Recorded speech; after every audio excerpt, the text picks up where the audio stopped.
très bonne élève, mais très sage, avec une étiquette d'enfant timide. Sauf qu'un jour, j'ai eu 14 ans. Je ne sais pas ce que je vais faire de ma vie. Ce qui me manquait, c'était me faire confiance et combattre mon gros syndrome de l'imposteur. Tu peux peut-être faire quelque chose par toi-même, créer ton propre job. J'ai suivi mon rêve, j'ai suivi mon intuition. En fait, on n'a qu'une vie, donc go. Bienvenue dans ce nouvel épisode d'Objectif Reconversion produit par le Studio 29. Aujourd'hui, j'ai le plaisir d'accueillir Nathalie Moreno, la créatrice de Pipouette, une marque née de la volonté d'accompagner les enfants dans la gestion de leurs émotions. Inspirée par sa propre expérience de maman, elle a imaginé un compagnon doux et tactile, conçu pour aider les familles. Après des mois de travail et de persévérance, son idée est devenue réalité. Prépare-toi à découvrir son parcours et la naissance de ce projet unique. Bonjour Nathalie. Bonjour Julien. Bienvenue dans mon podcast Objectif Reconversion. Comme tous les épisodes, ce que je te propose, c'est en quelques mots pour les gens qui vont te découvrir, de leur présenter qui tu es et ce que tu fais aujourd'hui. Ok. Alors donc je m'appelle Nathalie, j'ai 42 ans dans quelques jours. J'ai une fille qui va avoir 10 ans dans quelques mois. Grande étape, 10 ans je crois. Et aujourd'hui je suis la fondatrice d'une marque qui s'appelle Pipouette. Et Pipouette a pour ambition en fait d'accompagner les enfants dans l'apprentissage et l'expression de leurs émotions. Et on va revenir dessus justement parce que c'est le pourquoi aujourd'hui tu te bats, tu travailles, etc. Ouais. En plus, c'est une marque qui a une histoire très personnelle et d'où la création aussi de cette marque. Ce que je te propose, c'est qu'avant d'en arriver là justement, on retrace un peu ton parcours et on comprenne un petit peu justement ce chemin. Et ce que je te propose, c'est de discuter de ton parcours scolaire. Quelle a été ta formation et quel a été ton parcours ? Ok. Alors, a priori, rien ne me prédestinait à Pipouette. Écoute, moi, dans mon parcours, alors je ne sais pas jusqu'où tu veux qu'on remonte. Dans ma petite enfance, je pense que j'étais très bonne élève, mais je te raconte ça parce que ça a quand même un rapport pour le coup avec Pipouette. Okay. Très bonne élève, mais très sage, avec une étiquette qu'on me collait d'enfant timide. C'est pour ça que je te dis, tu vois, ça a un rapport avec Pipouette parce que aujourd'hui, je combats ça au travers de Pipouette.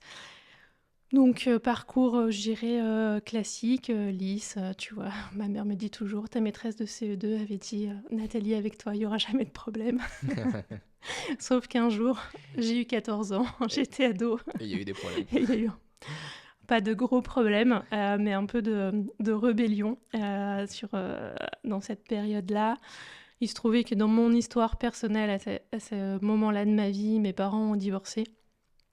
Et ça a eu un impact aussi sur mon comportement et sur mes résultats scolaires.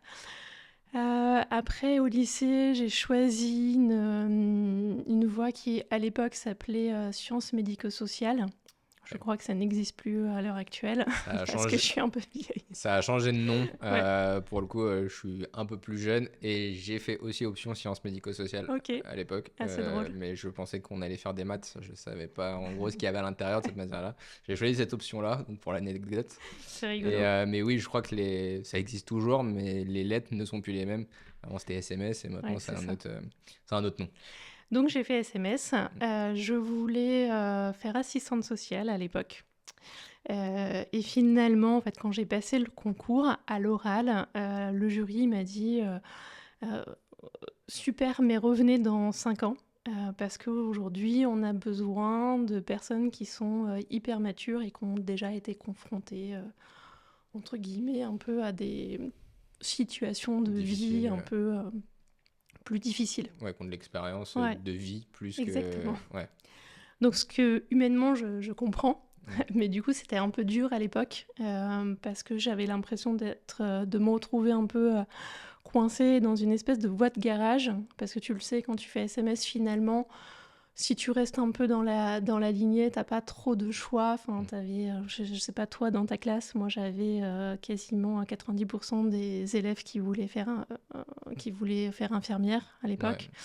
C'est infirmière ou sage-femme, souvent c'était les deux, ou en tout cas s'occuper des bébés, voilà, c'était vraiment les deux voies. Et moi je voulais pas ça, et donc là je me retrouve, j'ai mon bac quasiment le jour de mes 18 ans, et je me dis, je ne sais pas ce que je vais faire de ma vie. Il y avait rien, tu vois, qui me qui me faisait vibrer. T'avais Ou... pas de passion à ce moment-là, quelque chose Non, qui te... Non. non, j'avais pas de truc où je me disais waouh, c'est ça que tu veux faire. Ouais. Donc du coup, j'ai saisi une opportunité par un de mes profs qui m'aimait bien là quand j'étais en terminale SMS, qui me dit si tu veux Nathalie, il cherche des secrétaires médicales au CHU de Reims, j'habitais à Reims à l'époque. Vas-y, je renvoie ton CV et postule. La mission qui devait durer 3 mois a duré 6 ans. Ok. Ok, donc du coup j'ai travaillé en tant que secrétaire médicale au CHU de Reims pendant 6 ans, Et qu'est-ce qui jusqu'à t'a mes plu 24 ans. dans ce métier-là? Ce qui m'a plu, c'est vraiment le contact humain, Ok. qui était assez fort. Après, par rapport à mon histoire familiale, on a plutôt un lien quand même assez fort avec le côté médical. J'avais un grand-père radiologue, une tante pharmacienne. Donc j'ai toujours quand même baigné un petit peu dans cet univers-là. Et j'aimais vraiment bien ce côté humain, que ce soit avec les patients ou avec l'équipe médicale et paramédicale. Voilà, c'était ça qui me plaisait principalement. Et donc ça dure un peu plus longtemps que prévu, comme Donc tu l'as ça dit. dure un peu plus longtemps que prévu. Et finalement, la dernière année, je commence à me dire, ok, t'as 24 ans, t'as passé, entre guillemets, tous les concours que tu pouvais passer dans ta catégorie, t'as bien évolué dans ton poste, t'es secrétaire de chef de service, etc. Qu'est-ce que tu vas faire ? Ouais. Parce qu'en fait, je me retrouvais dans une situation à 24 ans où la plupart des secrétaires médicales se retrouvent vraiment en fin de carrière. Ok. Et là, je me dis, j'ai peut-être envie de faire autre chose. Ouais, t'avais plus de possibilité d'évolution, t'étais arrivé dans cette voie-là, Ouais. entre guillemets, au bout de ce que tu pouvais faire. Oui, dans cette voie-là, j'étais vraiment au bout. Et t'en prends assez vite conscience finalement, parce que t'es quand même assez jeune, t'as 24 ans. Oui. Là où peut-être beaucoup auraient eu le confort de se dire, bon, je continue, enfin voilà, c'est ce que je fais, c'est mon quotidien, et voilà. Finalement, tu prends rapidement quand même conscience, parce que 6 ans, c'est long et c'est pas long en même temps. Oui, dans une vie, c'est pas grand-chose. Ouais. Ouais. Mais c'est vrai que je me dis, j'ai besoin de nouveaux challenges, j'ai besoin aussi d'avoir de nouvelles expériences intellectuelles. Je sentais que j'allais un peu m'encrouter. Ouais. Donc voilà, besoin de changement. Il se passe en plus des choses dans ma vie personnelle et amoureuse à ce moment-là qui me font dire ok, c'est le moment de changer. Et donc, histoire de bien marquer une rupture, je quitte donc du coup mon poste et je quitte Reims. Ok. Voilà, comme ça, Tant qu'à rupture faire. totale, tant qu'à faire. Recommençons à zéro. Donc du coup, à 24 ans, je reprends mes études. Je décide, parce que je n'avais qu'un bac. Donc je décide de reprendre mes études. Je le fais à Paris. Je le fais en apprentissage. Parce que pour le coup, ayant travaillé quand même 6 ans, Ouais. tu vois, ce côté de me dire tu vas retourner à l'école full-time, c'était un peu dur. Et puis financièrement, c'était un peu compliqué aussi de passer d'un salaire à rien. Ouais, c'est ça, parce que là, pour le coup, donc t'as plus rien, enfin, Non. peut-être Pôle emploi, ou même pas du tout. Non, parce que j'étais dans la fonction Ah ouais. publique et j'ai pris une disponibilité. Ok. Donc non, rien. Ok, donc rien du tout.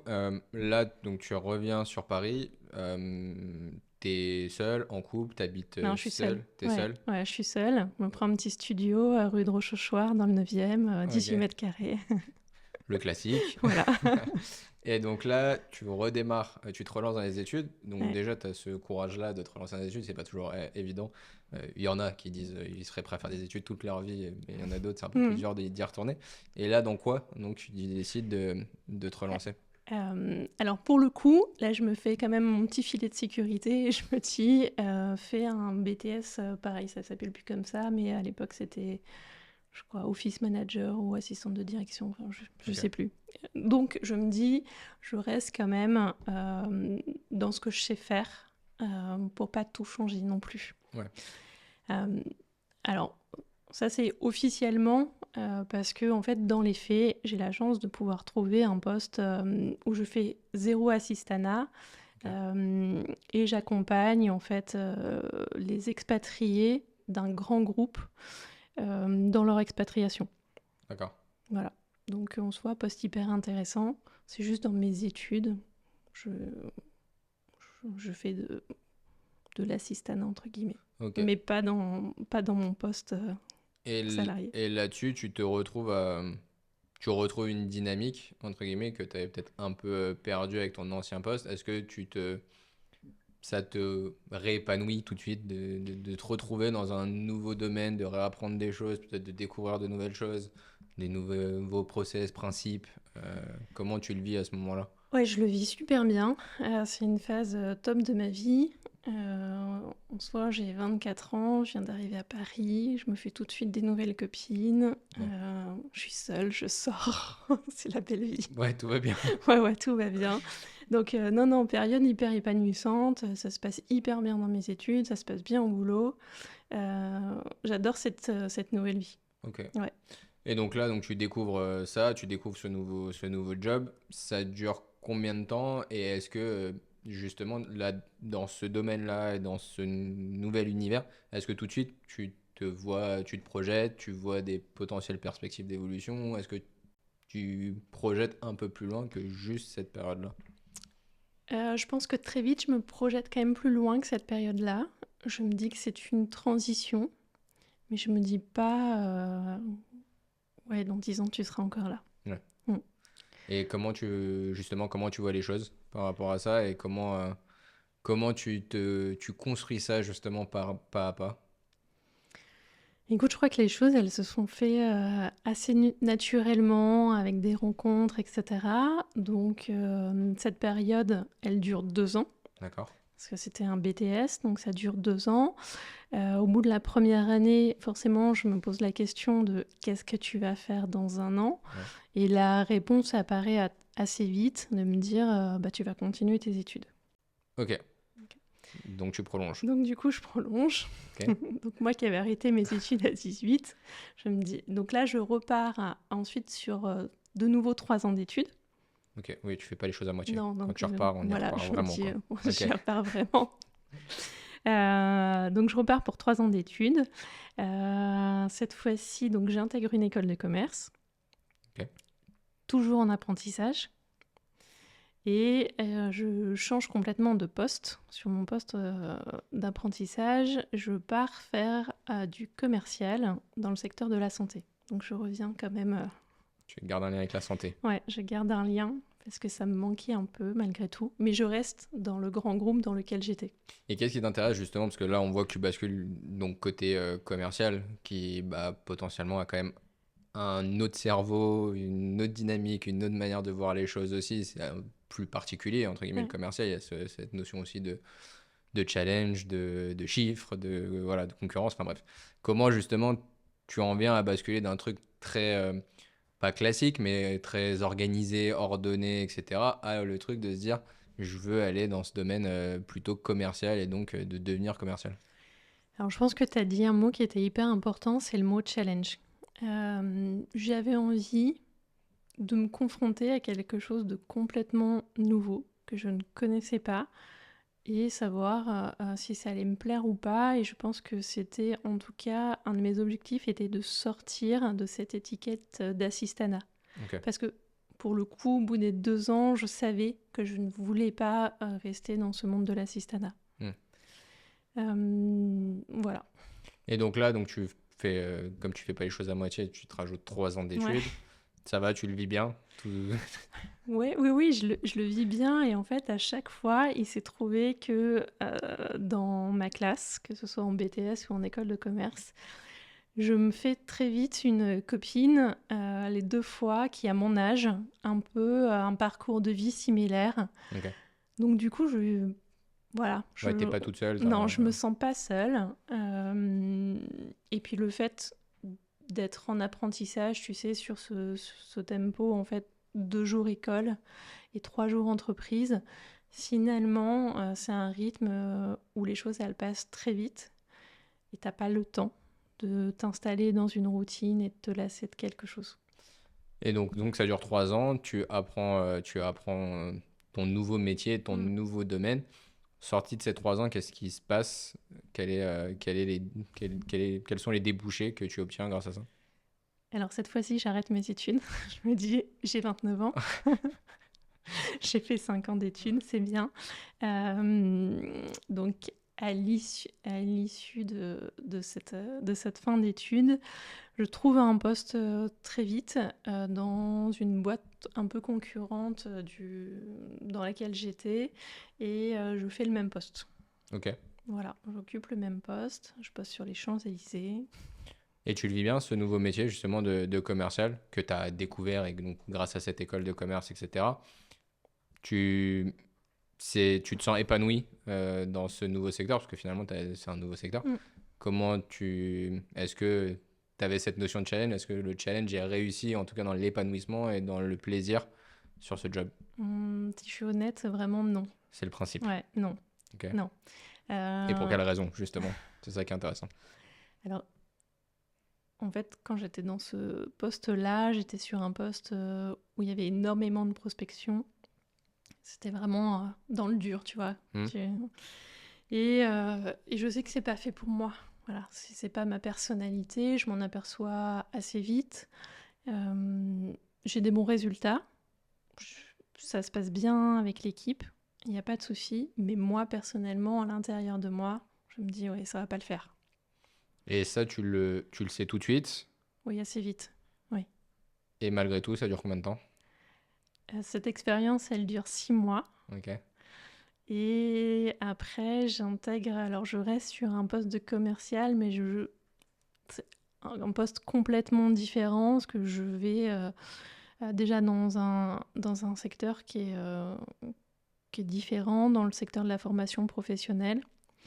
Et j'occupe un poste de responsable grand compte, donc où la partie fidélisation et où le portefeuille client est déjà là, etc. Ok. Donc complètement autre chose finalement. Oui, tu n'as Donc pas de démarchage externe, tu fais Non, sur de beaucoup l'interne. plus en fait dans la relation, dans le fait de satisfaire les clients qui sont déjà dans le portefeuille et de faire en sorte voilà, que tout se passe bien pour eux. Et qu'est-ce que justement, tout ce parcours-là jusque-là, et donc ces expériences assez variées, avec des thématiques variées, qu'est-ce que ça t'apporte, ou en tout cas, qu'est-ce que ça t'apporte sur toi, ce que tu sais que tu veux faire et ce que tu sais que tu ne veux pas faire? Alors ce que j'aime, c'est vraiment me laisser la possibilité de faire des choses hyper différentes et de ne pas m'enfermer dans quelque chose. Ça, je pense que j'ai pris conscience assez tôt. Alors c'est une force et une faiblesse quand même dans le monde du travail. Suivant qui j'avais en face de moi, c'était une force ou une faiblesse, parce que tu as des gens qui disent oui, mais vous n'avez pas du coup 10, 15 ans d'expérience dans le poste, etc. Puis il y en a d'autres qui valorisent plutôt le fait de s'adapter, donc d'avoir de la capacité de flexibilité, d'adaptation à un nouvel environnement, une nouvelle équipe, etc. Et pour moi, ça, c'est plus important parce que je suis convaincue qu'aujourd'hui, c'est impossible de faire le même métier toute sa vie. Je sais pas qui... C'est le principe d'ici. Voilà. Et je pense que du coup, tu en es plus que clairement convaincue. Et j'avais... Et d'ailleurs, je pense que toute ma vie, je valoriserai ça, le fait de pouvoir s'adapter et rebondir. Ouais, on va en parler justement après avec Pipouette, de savoir justement de toutes tes expériences, parce que moi, je reste persuadé que nos expériences passées nous servent, ce ne sont que des étapes, et que finalement, quand on arrive au bout de là où on devait être, on a construit toutes ces armes au fur et à mesure du temps, et on repart pas à zéro, comme on aimerait bien le dire. Non, c'est juste une continuité. Là, tu découvres ce nouveau domaine, tu te plais un peu plus dans cette notion de commercial, mais plutôt interne. Donc, tu as plutôt une personnalité introvertie. Non, pour ne pas vouloir aller démarcher. Parce que le démarchage externe, c'était quoi? C'était du porte-à-porte, des choses d'appeler les sociétés? Oui, c'était plutôt beaucoup de prospection téléphonique. Ouais, c'était du téléphone. Okay. Beaucoup de téléphones. Et sur mon poste d'avant aussi, un peu de porte-à-porte. Oui, donc tu as connu le vrai démarchage digne de ce nom, comme il faut. là, donc, tu es une commerciale où tu te sens un peu plus à l'aise par rapport à ce qu'on te propose, puisqu'il y a un peu plus de fidélisation, un peu plus peut-être d'humain et de choses un peu plus connectées avec des gens. Ça dure combien de temps et quelle est la suite de ce parcours-là? Alors ça dure 3 ans. Ok. Donc je m'épanouis dans ce poste. Ça se passe bien. Et je tombe enceinte à un moment donné. Ok. Ce qui est une bonne nouvelle. Ce qui est une très bonne nouvelle. Et dans mes études, j'avais fait une majeure entrepreneuriat et j'avais fait un stage à l'étranger en entrepreneuriat. Ok. Et je pense qu'au moment où je suis enceinte, en tout cas au moment où j'accouche de ma fille, je me dis c'est peut-être le moment de changer. Ok. C'est ta fille qui est le déclic de ça, qui te fait prendre conscience de ça? Alors, c'est pas forcément ma fille qui me donne le déclic, parce que je pense que je l'avais déjà, Ok. mais c'est elle qui me pousse à aller vers ce changement. Et quand tu parles d'entrepreneuriat, est-ce que tu as déjà eu des idées ou est-ce que tu avais déjà des idées au fur et à mesure du temps que tu as laissé de côté dans un tiroir fermé et que tu as décidé de rouvrir à un moment donné? Alors, j'avais pas d'idée avant. Quand elle est née, j'ai commencé à réfléchir à des idées. Ouais. J'en ai eu plusieurs. Et très vite, en fait, à chaque fois, l'entrepreneuriat, tu le sais, ce n'est qu'une succession de difficultés. Bien sûr. Et quand il y avait à la moindre difficulté qui était un peu plus grosse que celle d'avant, j'abandonnais. Ok. Très clairement, c'est pas pour rien. C'est que j'étais pas forcément alignée avec ces projets-là. Pour te dire, je sais même plus limite sur quoi j'ai bossé à ce moment-là. Ok. Alors, il y a une période quand même de transition où je décide de... Donc, je fais une rupture conventionnelle avec mon entreprise. Okay. Je décide de prendre du temps pour m'occuper de ma fille. Et tu t'en occupes pendant combien de temps? Pendant 18 mois. Ok. Donc, tu as pu profiter, être vraiment présente et profiter justement de la voir grandir au démarrage. Ouais. Et je regrette pas du tout 10 ans plus tard. J'imagine, et ça se voit à ton sourire. Ouais. Non, c'était très chouette. C'était très intense, mais très chouette. Donc voilà, je suis hyper contente de le faire. Il y a un moment donné, pour plein de raisons, je me dis, ok, il faut quand même t'y remettre à chercher un projet et cette fois-ci quand même à trouver le bon. Je pense à quelque chose qui pourrait ressembler à Pipouette, mais je vais pas jusqu'au bout. Donc financièrement, ça devient très compliqué à ce moment-là. Je reprends un job salarié. Et cette fois-ci, j'essaye de me dire, ok, tu sais que tu veux faire quelque chose dans la parentalité. Et pour se rapprocher le plus possible de l'entrepreneuriat, ce serait bien que tu aies une expérience dans une start-up. Ok. Donc j'intègre une petite start-up de 4 personnes dans le monde de la parentalité. Et qu'est-ce qui te donne envie justement d'aller dans ce domaine-là de la parentalité? Est-ce que pour le coup c'est le fait d'être maman et d'avoir vécu des choses, vu des choses est-ce que c'est ça qui te le donne ou est-ce que c'est un domaine qui t'a toujours intrigué, peut-être toi, de par ton parcours aussi enfant, est-ce que ça a toujours été présent? Alors ça a toujours été plus ou moins présent. Je me souviens que quand j'ai fait ce stage à l'étranger sur l'entrepreneuriat, mon projet de stage était d'ouvrir des crèches bilingues. Donc il y avait quand même... Oui, ça existait déjà. Ouais, il y avait quelque chose en Ouais. rapport avec la parentalité bien avant que je sois maman. Ok. Et ça n'a fait que le renforcer, forcément, quand ma fille était là. Ouais. Et donc, tu intègres cette start-up-là Ouais, je l'intègre sur un poste de commercial. Décidément. Voilà, je peux persévérer. Plutôt commercial, un peu pushy quand même. Ouais. Et là, en fait, ça le fait pas.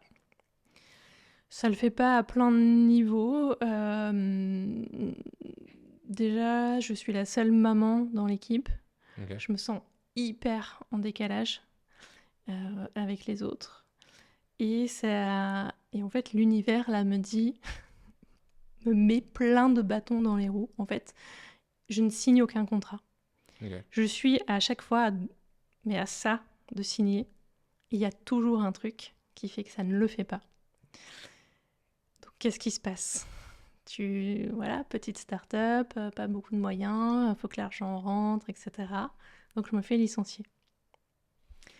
Et justement, là, comment tu le vis? Parce que pour le coup, il y a deux options. C'est soit on est complètement abattu, surtout que c'est ton retour dans le monde du travail, Ouais. donc totalement abattu, ou alors au contraire, justement, c'est le truc qui te donne un petit coup de pied aux fesses en te disant, bah go, c'est le moment et on va essayer de faire autre chose. Eh bien, je prends la deuxième option et ça me met... Alors, j'ai quelques jours d'abattement. Hmm. C'est dur pour la confiance en moi au début. Je me dis, waouh, c'est un peu dur. Hmm. Et très vite, je me dis, ok, tu avais un projet, tu ne l'as pas mené jusqu'au bout, mais je pense que ce projet-là, c'est le tien. Et donc, voilà, l'univers te dit, ok, en fait, là, faut vraiment que tu le fasses. Et qu'est-ce qui avait manqué justement sur ce projet pré-Pipouette qui était avant et où il manquait des choses qui deviendra, donc, et ce qui va devenir là très, très prochainement Pipouette. Qu'est-ce qui manquait justement pour toi à ce moment-là? Comment tu l'analyses aujourd'hui Ce qui manquait, c'était me faire confiance et combattre mon gros syndrome de l'imposteur. Ok. Et est-ce que parce qu'on sait que l'entourage a une importance Mm. importante, justement à ce moment-là, est-ce que tu es, soutenu par ton entourage? Est-ce que... À ce moment-là, réellement, non. Ok. C'est difficile.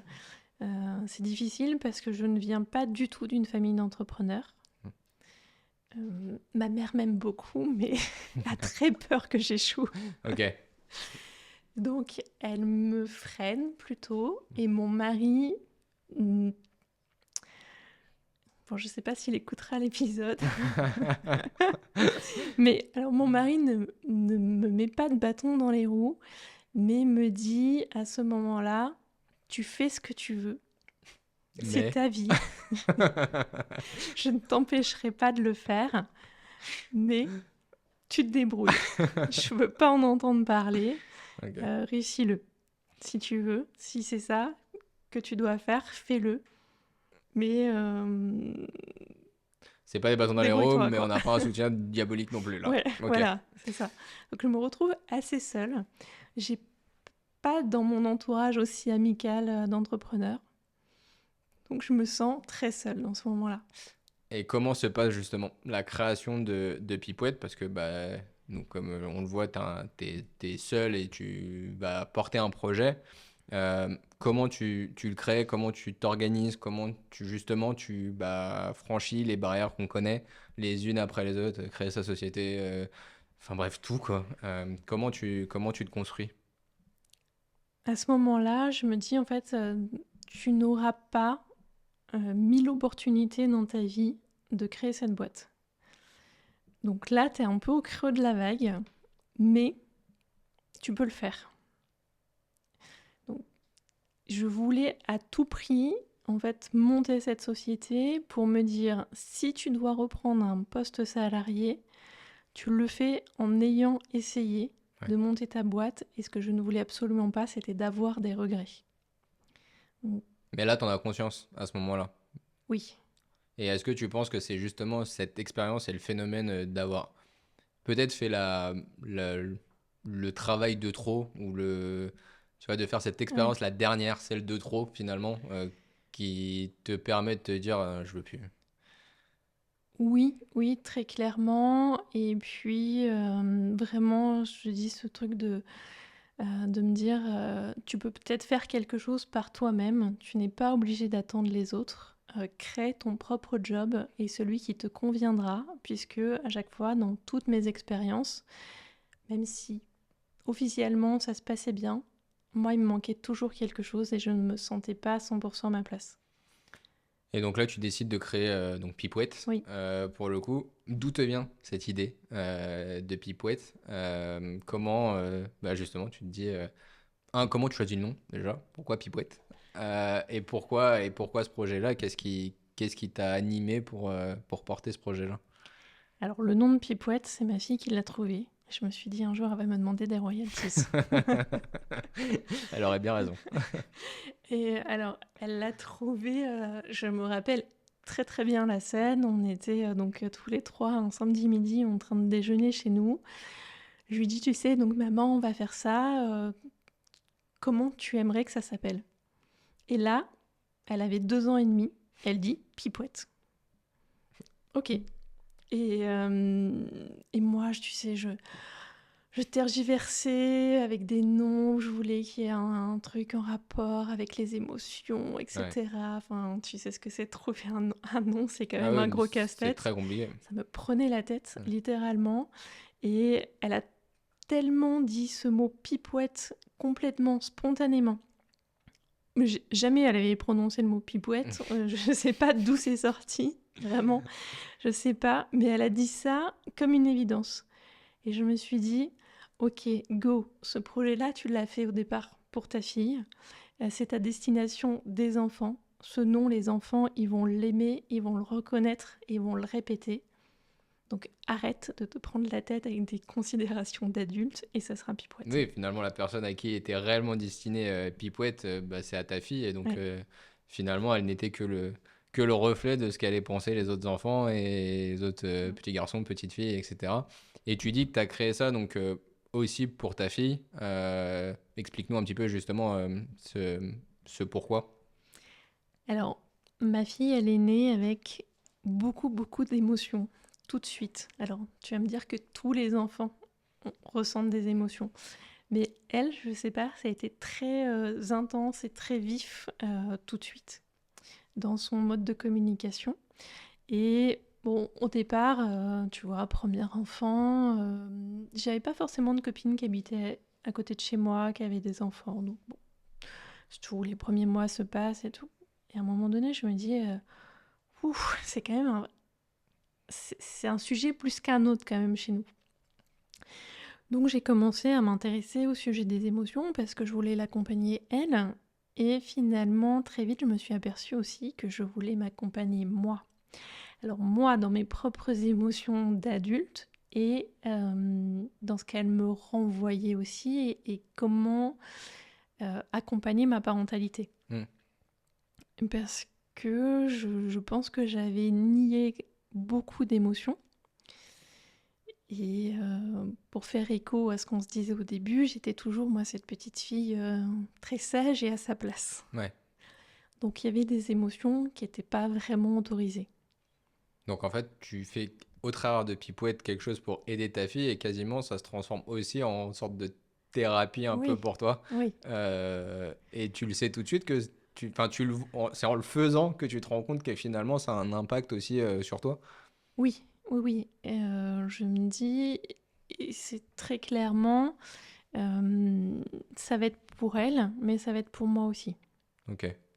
Et donc comment ça se passe justement, ces étapes de tu sais tu sais comment va se matérialiser Pipouette? Est-ce que tu sais la tête que ça va avoir que... Enfin Alors, bref. le fait que ce soit une peluche, ça arrive très vite. Ok.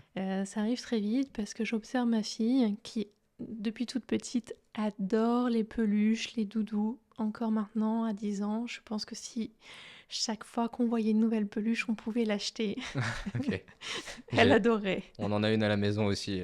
Je fais un clin d'œil à ma femme. Donc voilà, c'est un support qu'elle adore.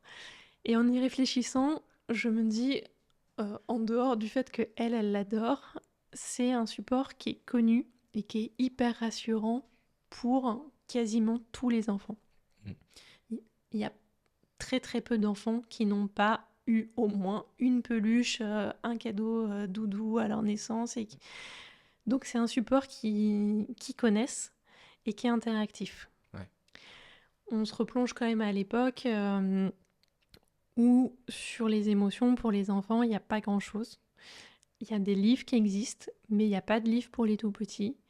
Et à la maison, ma fille et moi, on adore tout ce qui est sensoriel, tactile. Ok. Voilà, ça fait partie de nos besoins. Ouais. Et donc au départ, je pars de nos besoins à nous, Ouais, ouais, créer ouais. quelque chose. Donc la peluche, c'est sensoriel, c'est tactile, c'est interactif. Donc ça réunit pas mal de mes critères. Donc je pars là-dessus. Après, le système des visages, ça a été un peu plus compliqué. Ouais, j'imagine. Il a fallu quand même plusieurs essais, plusieurs mois de réflexion sur Qu'est-ce qui est bien esthétiquement, qu'est-ce qui est bien pédagogiquement. Et comment tu le fais justement parce que tu es toute seule dans ce projet? Comment, comment tu as cette première peluche? Comment tu vois, la création en Ouais. fait? Parce que mine de rien, c'est un produit. Oui, c'est un produit. Donc tu as une notion de création du Mm. produit. Donc de ce que tu as en tête, de ce que tu vois avec ta fille, de ce que tu vis, comment bah, tu as cette première peluche dans tes mains, qui sera peut-être pas Pipote tout de Mm. suite, qui va évoluer, mais comment justement ces étapes dans la construction? Alors, contrairement à ce que énormément de gens pensent, je ne sais même pas coudre un bouton. Voilà, Mince. c'est dit. Donc la légende que Donc, c'est pas toi qui as fait la légende, Pipouette. c'est pas moi qui ai fait Pipouette. Ok. Et ça, des fois, il y a des gens qui sont hyper étonnés de « Ah bon, mais c'est pas vous ?» Mais non, c'est pas moi, je sais même pas coudre un bouton, c'est mon mari qui fait les boutons à la maison. Donc, très vite, j'ai besoin quand même de m'entourer. Ouais. Et j'ai besoin de quelqu'un, comme tu dis, qui matérialise mon idée. Bah oui. Euh, Et tu trouves comment justement? c'est pas facile. C'est pas facile, donc je tâtonne beaucoup. Tu vois, je prends des contacts à droite, à gauche, je vais dans des salons, etc. Ok. Au départ, je trouve quelqu'un qui est illustratrice et qui en même temps fait un peu de couture. Donc on fait un premier proto qui ne sera pas Pipouette. Voilà, je spoil le truc tout de suite. Ça ne sera pas Je Pipouette. m'en doutais un peu. C'est bien, mais c'est pas ça. Ouais. Donc voilà, ce projet, il reste là. Ensuite, je contacte des usines qui font des peluches en France. Il n'y en a pas beaucoup, mais il y en a quelques-unes. Et là, je me retrouve quand même avec des portes fermées. On me dit, waouh, peluche, on sait faire. Mais en tissu, comme ça, comme vous voulez, et puis avec des visages qui changent, ouf, non. Ouais. Ok. Donc, j'arrive quand même à avoir un proto, mais là, qui est vraiment, vraiment pas réussi. Donc ça, c'est stop aussi. Et grâce après à une rencontre que je fais dans un événement, je rencontre une modéliste qui me dit, tu sais, je connais une illustratrice qui est géniale. Elle est débordée, mais ça vaudrait le coup que tu la contactes parce que je suis sûre qu'elle serait bien pour Pipouette. J'ai déjà le nom à l'époque. Ok. Et donc je la contacte et coup de cœur immédiat. On se rencontre. Tout de suite, elle comprend ce que je veux. Alors, entre-temps, j'ai quand même trouvé le principe de chaque visage de Pipouette sera une illustration printée sur un visage et il y aura ce système de scratch. Ok. Donc ça, j'ai déjà ça à ce moment-là. Mais Pipouette n'existe pas matériellement. Ouais. Voilà, c'est juste quelque chose dans ma tête. Il n'y a pas de dessin d'émotion, il n'y a pas... Pipouette n'est encore pas un lapin. Au départ, Pipouette était un ours. Et donc je la rencontre, très vite elle me propose des planches de croquis, je valide et c'est parti pour le premier proto qu'elle me fait parce qu'elle aussi coud Ok. et elle me fait les premiers protos. Donc quelque chose de très artisanal, Ouais. finalement, de très Ouais. fait main, très Ouais. relationnel, ce qui va assez bien avec Pipouette, Ouais. pour Ouais. le coup. Ouais. Si on refait l'histoire, Mm. c'est même mieux que ce soit fait comme ça Mm. plutôt que dans les grandes usines ou quoi que ce soit.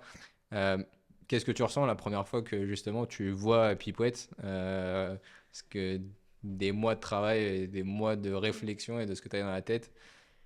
À ce moment-là, je me dis enfin, Ouais. ouais, c'est quand même un grand soulagement. Et là, je me dis, ok, en fait, maintenant, tu peux plus reculer. Ce projet, ce produit, tu l'as dans les mains, il te plaît, c'est ce que tu avais envie de faire. Donc maintenant, tu vas te mettre un coup de pied aux fesses et va falloir que tu te sortes un peu les doigts pour aller en faire une vraie marque. Ouais, le défendre et Ouais. aller. Ouais. Et pour l'anecdote, tu le donnes à ta fille? Oui, je le donne à ma fille. Et qu'est-ce Ouais. qu'elle dit? Puisque c'est elle qui porte le nom Pipouette. Voilà, Oui. c'est grâce à elle. Qu'est-ce qu'elle en dit justement de cette Et elle première accroche tout peluche? de suite. Ouais. Alors, ça sera jamais son doudou, parce qu'elle avait déjà des doudous à l'époque. Ça sera jamais son doudou, mais ce sera un compagnon hyper précieux pour apprendre et réguler ses émotions à elle et à moi et à nous aider pour désamorcer des grosses tempêtes émotionnelles. Donc là, maintenant, ta pipouette. Ouais. On a le nom, on a la peluche. Et maintenant, il faut aller conquérir un marché ou en tout cas d'aller exprimer justement ce Ouais. besoin et de répondre à une problématique. Parce que pour le coup, Pipouette répond à une problématique. Quelles sont les démarches? Comment tu fais? Est-ce que tu décides d'aller auprès des écoles, Bref, comment maintenant tu décides t'arrives à vendre ce produit, en tout cas à défendre cette idée? Au début, j'y vais timidement. Euh, J'y vais timidement parce que j'ai pas hyper confiance en moi. Je me dis, waouh, quelle légitimité t'as à créer une boîte et tout. Je te rappelle que je suis pas soutenue dans la démarche Ouais, au ouais. début. Donc j'y vais vraiment timide. J'ai 2-3 personnes autour de moi que je rencontre par le biais d'un événement qui croient en moi. Claire, coucou si tu passes par là. Et elle me dit, bah oui, vas-y, fais-le. Et à l'époque, Instagram pouvait te propulser quand même assez vite avec rien. Ouais. Et ça, c'était il y a il y a 5 ans et demi. Ok. C'était plus facile à l'époque. Ouais. Et donc, elle me dit, allez, on s'en fout, on commence. Premier post Instagram et on démarre. Donc, pendant ce temps-là, je trouve un atelier de production qui est à une demi-heure de chez moi. Un atelier de réinsertion par la couture qui me fait confiance. Et ma première production, je commande 70 pipouettes. Ok. Voilà. Et justement, comment tu le vis? Et ça doit être un stress, mine de rien. Tu te dis, j'ai 70 pipouettes, donc il va falloir vendre les 70 pipouettes. Alors, je démarre à une période quand même hyper favorable. Je me lance fin octobre, début novembre. Donc, pile Ok. poil sur la période du cadeau de Noël, Ouais. qui, 5 ans plus tard, est toujours une période hyper importante pour moi. Donc, je vends mes 70 pipouettes.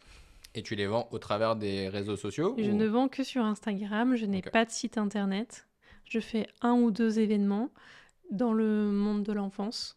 Ok. Un peu cool, un peu sympa, tu vois. Là où il faut être à l'époque. Donc je fais ça fonctionne. C'est pas ouf, mais je vends mes 70 pipouettes. Et comment justement de 70 pipouettes tu décides où tu te professionnalises, Ouais. entre guillemets Alors l'étape d'après, alors il se trouve que cet atelier était top pour démarrer. Je crois pas que j'aurais osé démarrer beaucoup plus gros. Ouais. Mais la qualité était quelque peu aléatoire. Ok. Il y avait des choses qui étaient très bien. J'ai vendu des choses avec le recul. Je me dis, désolée si vous m'écoutez, je m'excuse. Désolé pour les premiers. Désolée pour les premiers. Merci d'avoir été les cobayes. Voilà, donc je me dis très vite, il va falloir que tu changes parce que ça va pas le faire. Tu peux pas stresser à chaque fois que tu vas chercher une prod. Donc j'allais la chercher avec ma petite voiture et je ramenais mes petits cartons chez moi, tu vois. Ok. On en était là au début. Et quasiment une pipouette sur 2 était pas conforme. Ok. La chance, je rencontre quelqu'un, normalement je branche cette personne-là pour lui dire faut que tu me trouves absolument un atelier au Portugal. À l'époque, c'était le boom des marques enfants qui faisaient produire des vêtements au Portugal. Et je me dis bah oui, moi je vais faire comme elle, tu vois, je vais faire un produit au Portugal. Le Portugal ne veut pas de pipouettes. Ok. Parce que au Portugal, ils produisent du produit à plat. Et pipouette est en volume, ils ne savent pas faire ou veulent pas faire, etc. Donc, porte. Nouveau problème. Ouais, nouveau problème. Mais bon, c'est normal. On est lancé, on a vendu 70 pipouettes de toute façon. Voilà. Donc, par le biais de cette personne, par ailleurs, elle est agent commercial et elle va sur un salon qui s'appelle Maison Objet et pour une autre marque. Et en fait, elle me trouve mon atelier de production là-bas. Ok. Génial. Elle me dit, il faut que tu viennes tout de suite. Je t'ai trouvé quelqu'un. Prends une pipouette et viens. C'était un dimanche après-midi. 1 heure plus tard, j'y étais avec ma petite pipouette sous le bras. Je rencontre l'atelier, etc. Enfin, je rencontre quelqu'un. Et elle me dit, oui, carrément, on sait faire. Viens dans 2 mois, tu auras un proto, etc. Donc, je produis c'est toujours mon atelier à l'heure actuelle. Ok. Donc ça fait 4-5 ans qu'on bosse ensemble. C'est un atelier qui est en Lettonie. Et ils sont top. Ils sont vraiment top. Hyper qualitatifs, hyper pro. En même temps, la boss, elle a 35 ans, elle a 4 boîtes. Enfin, tu vois, j'aime bien. Ok. Ouais, Dans la philosophie, ça me plaît. ça te parle. Ouais, ça me plaît beaucoup. Donc 2 mois plus tard, en avril 2020, je crois, oui, je vais en Lettonie avec mon mari. Ok. On part 3 jours. Et le début de la vraie aventure démarre. Donc là, elle me dit ok, on sait faire. Donc je vois le proto, c'est bien et tout. Elle me dit par contre, Nathalie, il va falloir s'engager sur des quantités. Ouais, c'est ça, il faut du volume. Il faut du volume. Donc ma première prod, c'est 1000 pipouettes. Ok. 1000 pipouettes, je me dis ok, faire un petit chèque quand même. Ouais. Je finance sur fonds propres. Ok. Donc je prends quand même des risques personnels. Mais je suis déterminée à ce moment-là et je me dis je le fais. Et voilà comment la vraie aventure de Pipouette Et donc démarre. là, à ce moment-là, ton mari te soutient un peu plus. Oui, il me soutient quand même un peu plus. Quand même venu en Ouais, Lettonie. il est quand même venu avec moi. Quand même. Et là, quand tu commandes ces 1000 pipouettes, tu les as pas vendues encore. Non. Donc, comment tu deviens. Comment justement ces notions commerciales que tu as pu apprendre avant, comment aujourd'hui, enfin, comment elles ont été transformées et que tu as mis en place une stratégie là vraiment commerciale de vente de pipouettes. Bah, à ce moment-là, j'ai mis toutes mes économies qui me restaient. Mon compte en banque était à 0. Donc du coup, ça me remet un coup de pied aux fesses en me disant bah, va falloir vraiment que tu vendes. Donc cette fois-ci, je fais un site internet quand même. Parce que je me dis je vais pas vendre mes 1000 pipouettes en MP sur Insta, ça va être un peu compliqué. Donc je me professionnalise et je démarre complètement en fait de manière artisanale et avec du trafic organique sur Insta. Ok. Mais ça fonctionne bien. Donc je vends mes 1000 pipouettes comme ça. Et donc là, l'histoire démarre réellement parce que ça y est, tu commences à vendre quand même un certain nombre de volumes, à avancer. Parle-nous de Pipouette 2 secondes, justement. Quel est son rôle réel pour l'enfant et dans quel but, justement, ça peut apporter quelque chose et lui apporter quelque chose à l'enfant? Alors j'ai envie de dire que ça apporte beaucoup à l'enfant, mais ça apporte beaucoup à l'adulte. Au départ, je valorisais beaucoup l'objet, enfin le support pour l'enfant. Et maintenant, je suis vraiment convaincue que Pipouette, c'est une relation à 3, entre guillemets, entre l'enfant, l'adulte. Je dis l'adulte parce qu'on a bien évidemment énormément de parents, mais de plus en plus de professionnels de santé et de l'enfance. Donc je les inclus eux aussi, et Pipouette.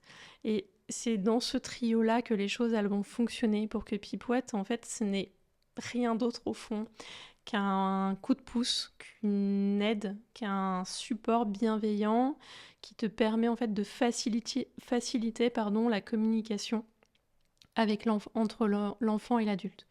Pipouette va avoir ce rôle vraiment de je vais aider à décoder les émotions, je vais aider à communiquer quand j'ai pas les mots ou que j'ai pas envie de les mettre. C'est ça le vrai rôle de Pipouette. En dehors de j'apprends mes émotions à Pipouette, j'apprends à reconnaître qu'est-ce que c'est une émotion, à l'identifier, à pouvoir la nommer, et je le fais de manière ludique. Mais son vrai rôle, c'est d'aider à communiquer. Et aujourd'hui, donc on est 4 ans plus tard, 4 ans et demi plus tard. Pipouette a bien grandi. Oui. Pour le coup, on en est où justement de Pipouette et de son évolution? Alors aujourd'hui, oui, Pipouette a bien grandi. Le Covid et le post-Covid a été en soi hyper porteur. Ouais. Et je sais que c'est des moments, enfin c'était des moments de vie difficiles pour beaucoup de monde, mais à ce moment-là, en fait, en plein Covid et confinement, les gens se sont aperçus que en vivant H24 avec leurs enfants, que tout le monde avait beaucoup d'émotions et beaucoup d'émotions à exprimer et à libérer, que ce soit les adultes ou les enfants. Donc quelque part en soi, le Covid a boosté quand même beaucoup la croissance de Pipouette. Aujourd'hui, Pipouette, c'est des milliers de Pipouettes qui partent chaque année dans des familles et comme je te le disais juste avant aussi dans des écoles, euh, dans des, euh, dans des cabinets libéraux avec des psychologues pour enfants, des orthophonistes, des sophrologues, on parlait tout à l'heure des kinésiologues aussi, dans des hôpitaux, dans des commissariats. Ok. Donc ça me rend vraiment fière de me dire que Pipouette peut aider dans plein de situations. Et ça, je pense que c'est vraiment une des forces de Pipouette, c'est que Pipouette n'est pas une peluche mignonne que tu achètes et tu te dis « Tiens, je vais apprendre à mon enfant à reconnaître ses émotions avec. » Non. Pipouette, tu vas le garder vraiment plusieurs années. Ça va t'aider pendant plein d'années dans des situations de vie hyper différentes parce que forcément, des émotions, t'en vis tous les jours. Et dans ta vie, tu vis des choses plus ou moins difficiles et tu as besoin en fait d'avoir un intermédiaire pour t'aider.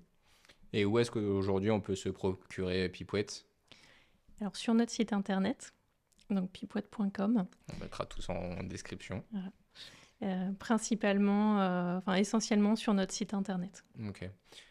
Est-ce que suite à ça, parce que donc Pipouette a bien évolué, elle a pris sa place, aujourd'hui tu as bien développé, tu as recruté, tu as des gens avec toi ou aujourd'hui tu gères encore une grande partie seule? J'ai une équipe de freelance Ok. que j'en profite pour remercier parce qu'elles sont vraiment précieuses et elles font bien plus que ce qu'elles devraient faire. Et ça, c'est hyper soutenant pour moi. Donc, j'ai pas de salariés. Je mets encore beaucoup la main à la pâte, mais j'ai 3 freelances qui sont là beaucoup. Oui, après, c'est un projet très personnel, quand même, mine de rien. Ce Pipouette, encore une fois, c'est comme si du Pipouette était né d'une certaine manière et ça vient aussi de ton histoire à toi et de ton histoire personnelle. Est-ce que, justement, dans l'évolution, et donc je suppose que l'envie, c'est que Pipouette soit dans le plus de familles possible, qu'elle soit dans le plus d'écoles possible, etc. Est-ce que tu as déjà pensé à l'après ou à un autre produit ou à un autre besoin lié à ces histoires de parentalité ou d'une autre problématique? Alors, ce que j'aimerais aujourd'hui, c'est créer un vrai univers Pipouette. Et alors, je crois très très fort que le compagnon des émotions sous forme de peluche, ça doit rester notre produit phare parce que pour moi, rien ne remplacera en fait ce qui permet aujourd'hui dans ces interactions. Mais j'aimerais vraiment créer un univers Pipouette parce que je pense que ça pourrait être vraiment chouette pour la marque et surtout pour les gens. Donc le prochain produit que j'aimerais vraiment lancer en 2025, ce sont des livres autour de Pipouette. Et après, et ça c'est pour accompagner en fait mon évolution personnelle et avec ma fille qui donc va avoir 10 ans cette année, qui comme elle aime bien me le rappeler, tu sais maman, je deviens une préado. Ah ouais. Et avec tout ce que ça comporte. Et comme les émotions, c'est pour toute la vie, je trouve ça très chouette de faire des trucs pour les tout petits, mais j'aimerais, et ça c'est un besoin du coup personnel, de continuer à accompagner ma fille et tous les enfants qui ont déjà grandi avec Pipouette aujourd'hui. Okay. Donc d'aller sur un produit qui soit plutôt sur cette tranche d'âge 9, 12, 13 ans. Ouais, qui soit la continuité de Pipouette pour cette tranche d'âge-là. Oui. On arrive vers la fin de ce podcast. Première question, c'est comment justement, tu l'as dit, tu es très fier de ce que tu as fait, et donc tu as déjà répondu à une partie de cette question-là, mais aujourd'hui, avec le recul, quand tu regardes derrière toi, comment justement comment tu portes un regard là-dessus? Est-ce que tu y arrives et est-ce que tu te rends compte du chemin parcouru? Pas toujours. C'est difficile parce que j'ai toujours ce sentiment de je pourrais encore faire plus, je pourrais encore faire mieux. Donc j'ai du mal des fois à me poser sur les succès et il y en a eu, c'est sûr. Donc des fois quand je prends le temps, je me dis oui en fait tu peux être fier. Tu dis tout le temps aux gens tu peux être fier de toi, donc dis-le toi aussi à toi-même. Tu peux être fier de tout ce que tu as construit avec l'équipe qui t'entoure, tu peux être fier que Pipouette, en fait, aujourd'hui, elle fasse du bien à plein d'enfants et à plein d'adultes. Et je pense que c'est dans ces moments-là, en fait, c'est ma plus grande fierté, et c'est là où j'arrive à être fière. Je pense que tous les jours, je reçois au moins un message de quelqu'un qui me dit « C'est super ce que vous faites, faut continuer ». Parce que Pipouette nous fait du bien. Je sais pas, moi, mon enfant a été hospitalisé, on vient de vivre un deuil, ou des trucs beaucoup plus légers, mais qui font le quotidien grâce à Pipouette, mon enfant a réussi à s'endormir seul. J'ai réussi à faire le lavage de nez de mon bébé avec Pipouette.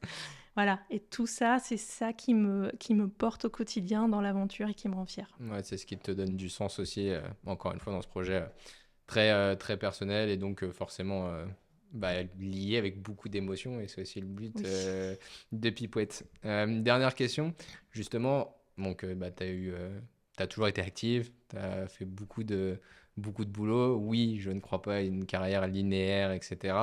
Quel conseil donnerais-tu justement à peut-être cette Nathalie qui avait cette idée mais n'avait pas cette confiance en soi et n'avait pas osé tout de suite y aller? Quel conseil tu pourrais donner à ces personnes-là qui aujourd'hui, tout est réuni pour qu'ils fassent autre chose, mais la peur de se lancer ou ce besoin de confiance pour se lancer, qu'est-ce que tu leur dis? Moi, je dirais d'oser et d'y aller. Parce que c'est qu'en se confrontant en fait à la réalité que tu vas pouvoir savoir si en effet tu avais une bonne idée ou pas. Il n'y a que en se confrontant à la réalité du marché que tu peux le faire. Et je pense qu'il vaut mieux y aller et se dire ça n'a pas marché. C'est pas grave en fait. Déjà, personne s'en souviendra à part toi.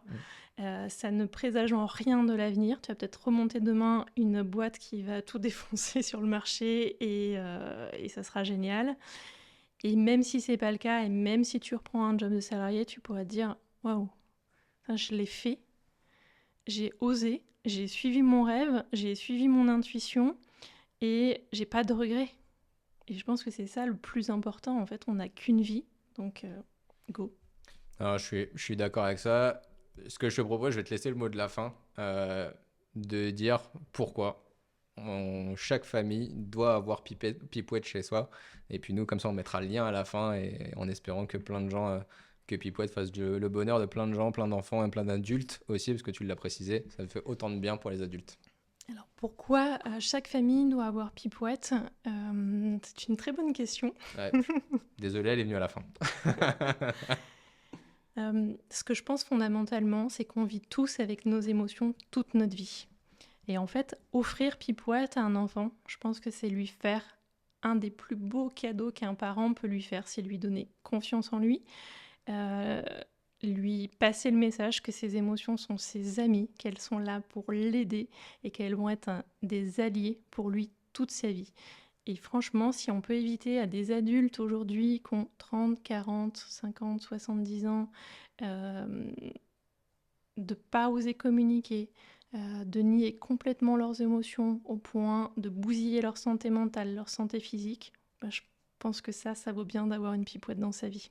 Et je suis très heureux de terminer là-dessus. C'était une très bonne question pour finir. Merci beaucoup Nathalie pour le partage de ton expérience et on mettra toutes les informations de Pipouette dans les commentaires. Merci beaucoup. Merci beaucoup Julien. C'est la fin de cet épisode d'Objectif Reconversion. J'espère que cet échange avec Nathalie Moreno aura nourri tes réflexions et donné l'envie de te lancer. Pour ne pas manquer le prochain épisode, abonne-toi à mon podcast sur tes plateformes préférées. N'hésite pas à liker, commenter et partager sur tes réseaux. On se retrouve très vite avec un nouvel invité. Chaque personne qui a envie de se reconvertir, d'oser suivre ses rêves, devrait le faire.